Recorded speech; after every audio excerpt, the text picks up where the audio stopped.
This came today. See that? Yeah, you can see that, right? That came today. That's my Leaf logo for right there.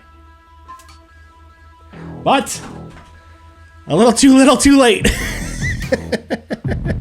I ordered that the same time I ordered the lights and stuff like that.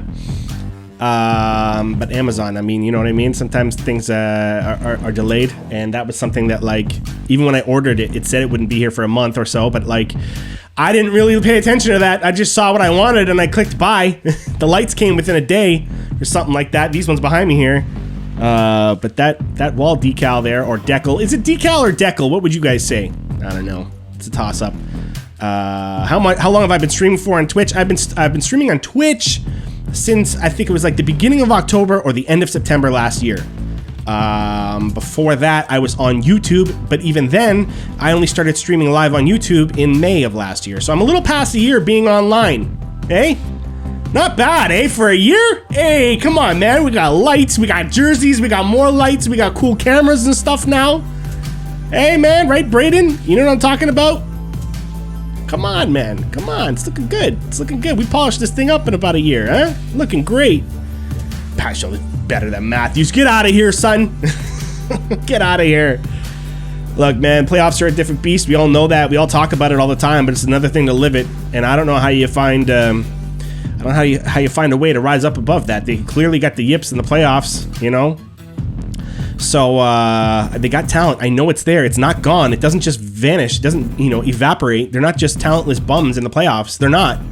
It's under there somewhere. It's under there. We just got to get it out. We got to figure a way to get them to tap into it, man. To dial it in. And that takes experience. So I don't care if it's 5 times. I don't care if it's 20 times. As long as you still want to win a cup, you're going to have to go through this stuff, Yeah, not bad at all, Leaf Bomber. How am I doing with all the Mitch Marner hate? Man. Okay, we'll get into a little bit of that as well. Oh, jeez. Thanks for that there. But don't get me wrong. I mean, I want to go back to the Pajot thing for a second for Braden here. But straight up, though, Montreal is looking pretty awesome in the playoffs right now. They are just full of energy. They're full of life. They believe in each other.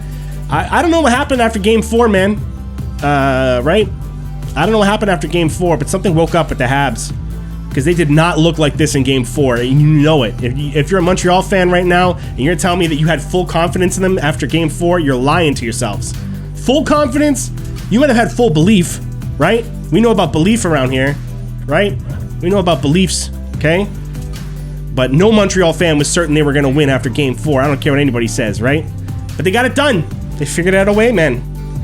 And, they're looking very dangerous in these playoffs. All you need is a chip, a chair, and a prayer, right? That's an old poker saying, and it's so true. As long as you're still in it, you have a chance. And this is what the analytics departments don't understand when they come up with their little formulas and stuff. As long as you're still in the game, as long as you're still within one goal, within one game, within one series, whatever it is, as long as you're still in it, you have a chance. And the moment you tell yourself you don't, you've already lost.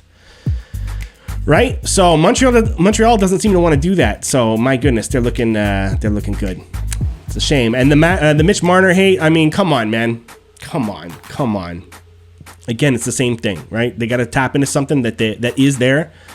And to just hate on players is so ridiculous. Like, it's so stupid. And to say, like, oh, he doesn't care because he's got his 10 million.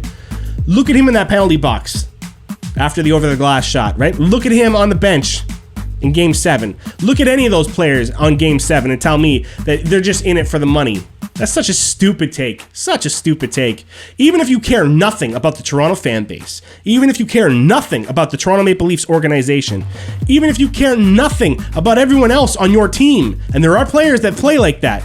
Few, but there are some. Even if you care nothing about all that, you don't want to be an embarrassment. Right? Even if you're the most selfish player on the ice, nobody wants to be embarrassed by giving up a 3-1 series lead. Come on. Saying that they don't care about winning. Like, shut up. That's so stupid, right? That's so stupid, right, Mateo? Hopefully you caught some of that there, but maybe not. Just talking about the Mitch Marner hate and how it's just ridiculous, man. Like, these guys want to win. Everybody wants to win. Nobody wants to be an embarrassment if you're in the NHL. You didn't get that. I don't care if you're a fourth liner that got one call up in a game that doesn't even matter because your team's already been eliminated from the playoffs. If you're in the NHL at all, if you make it that far, you care about winning. You care about winning all the time. Now, whether you think it's possible or not, that's a different story. That gets into confidence, that gets into swagger, stuff like that, you know? But it's just so stupid to say any professional athlete only cares about the money. Do you know how many years they played for free? In fact, by the time they make the NHL, they've probably paid close to $1 million in equipment, league fees, travel fees, all kinds of stuff to get them to where they need to be. Their families have probably paid well over $1 million to even get them in the NHL, and that is if you're a fourth liner that gets one shift one day. Not to mention extra training camps and all that stuff. You know what I mean? Like, they put millions of dollars into playing in the NHL before they even get there. So yeah, they deserve $10 million a year or $5 million a year or whatever they negotiate, okay? They deserve it. Because you've never put that much work into anything in your life. Neither have I. Because if I did, I'd have the millions. It's not luck, guys. It's not luck that these people end up where they are in life, okay? It doesn't matter if it happens early, late, whatever. Once they find that hustle of like, I want to win. I'm done losing in life. I'm done. I want to win. And they figure out a way to make their dreams come true, they're worth millions of dollars because that's like such a small percentage of people actually have it in us to get through all that, man. It's a special thing, and it's inspiration to us all. Whether you're Elon Musk, or you're Austin Matthews, or you're Connor McDavid, or you're LeBron James, or you know what I mean, or you're Donald Trump. Like, it doesn't matter whether you like these people or not. It doesn't matter about that, okay? What matters is they sought after something and they made it happen for themselves. That's an impressive thing, man. And nobody likes losing. Mitchie the Kid, what's up? Up to nothing on the Jets. Okay, I was just watching. There was not watching. I was checking my phone there, and there was about a couple minutes left there. So I was holding off on really getting into the meat of what I wanted to talk about today, because I wanted to give all the Habs fans and the Winnipeg fans a chance to catch up. All right, join us here. You know, Mateo, what are you saying about Nash? Where did he come from? Nash, we picked him up in a trade, didn't we? Right before the deadline or something like that. Nash? Or is he a draft pick? I forget, man. I forget, honestly. I got two small kids, man. It's hard for me to remember their friends' names and the people I need to know about their teachers and stuff. You know? Learning the whole Leafs roster, plus the junior players that are coming up and down and from the AHL and everything like that. It gets hard, man. It gets hard. But, yeah, no, we picked him up somewhere or whatever. But he should be good. I don't know if we'll still get to keep him. I don't know how it goes, but... They're attempting to be successful in the NHL around 12 years old. I mean, yeah, some of them even earlier than that. Man. Because, yes, a lot of kids, like 8 years old, will say, I want to be a hockey player one day. I said it. My kids say it. You know what I mean? And stuff like that. But, you know, you don't realize sometimes that there actually is something in some of these kids that even when they're saying it that young, they mean it.